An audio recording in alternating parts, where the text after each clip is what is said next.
Ok les amis, on est là, on se retrouve pour une nouvelle vidéo les amis. Sujet du jour les gars. Le PSG les gars. Le PSG, on va parler un peu de foot les gars. Bon, le PSG. Donc, on a vu la débâcle. Alors là, ça se répète, c'est Manchester. Ils sont venus avec l'équipe C. Au Parc des Princes. Remontada. Manchester City. Real Madrid, Barcelone. Eh les gars, il y a un problème là. Il y a un problème quelque part les gars. Et ben dans cette vidéo, je vais te dire tout de suite c'est quoi le problème. Et on n'a jamais entendu ça. Voilà. Donc les gars, le problème du PSG c'est quoi? Je vais vous le dire franchement. On parle de l'eau, des Qataris, parce qu'on est bien tapé sur les Qataris. On aime bien taper sur l'autre, sur ci, sur ça. Les gars, le problème du PSG, c'est qu'ils n'ont pas de concurrence en Ligue 1.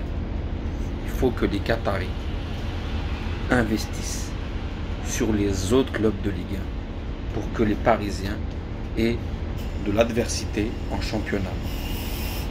Ils investissent sur le Barça, Qatar Airways. Ils investissent sur le stade du Real Madrid. Ils investissent en Allemagne. Ils investissent partout. Non, en France, ils veulent investir que sur le PSG. Non, donne un sponsor à l'OM. Donne un sponsor à Lyon, à Bordeaux. Il y a d'autres équipes emblématiques qui pourraient faire l'affaire. Rennes, Monaco. Il y a des équipes en Ligue 2 qui sont emblématiques. Auxerre, Lens. Ça, c'est en Ligue 1. Voilà, il faut qu'ils lâchent de l'argent à ces clubs-là pour que ces clubs-là achètent de bons joueurs pour qu'il puisse y avoir une vraie concurrence en Ligue 1, les gars. Il n'y a pas de concurrence. Il n'y a pas de concurrence. Ils sont démotivés, les mecs. Voilà, donc premier point, les gars. On va pas être long parce que ça sert à rien. C'est pas un sujet de fou malade. Deuxième des choses, les gars. En France, les gars, l'hiver, il est trop rude. Il est trop rude. De décembre à mars, c'est des mois, je sais pas combien. À l'entraînement, tu viens, il caille. Tu arrives en match, il caille. Les pelouses, elles sont catastrophiques, les gars. Il faut faire une trêve hivernale comme en Allemagne. Comme en Allemagne, les gars. Cette trêve-là, ça va permettre aux joueurs brésiliens fragiles, tu vois, de se reposer, de se refaire physiquement, de mieux encaisser l'hiver. Parce que là, ils n'arrivent pas à encaisser l'hiver. Et c'est ça le problème. C'est ça le problème, les gars. L'hiver, il est trop dur, les gars. L'hiver, il est trop dur. Neymar, il se blesse toujours le mois de janvier. Messi, il ne pouvait même plus sortir de chez lui. Parce qu'il fait trop froid, les gars. Il fait trop froid. Moi, j'ai été voir un match de foot dans le froid. Franchement, c'est galère. Mais si tu me dis le mois de juin, aller voir un match, franchement, moi j'y vais. Il n'y a pas de problème. Il y a le soleil, tu prends une boisson, un coca, tu es avec les amis. Tu vois ou pas? Ça se passe bien. Donc voilà les gars. Ça c'est le deuxième point. Il faut fermer les stades. Il faut des meilleures pelouses. Il faut qu'il y ait plus de stades couverts.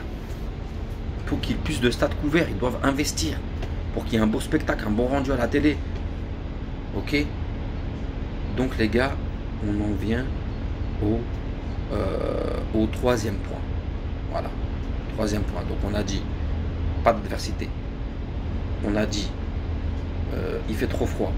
Troisième des choses, les gars, la Coupe de France, elle doit se jouer en match aller-retour.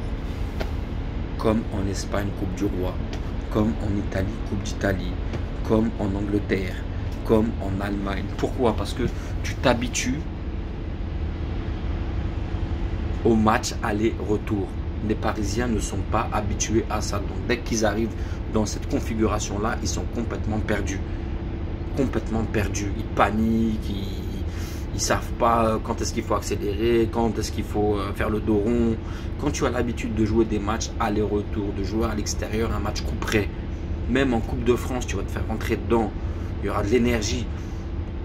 Donc tu vas être habitué en Ligue des Champions comme les autres championnats. Pourquoi les autres championnats le font et pas en France? Ils sont on est moins intelligents qu'eux, hein?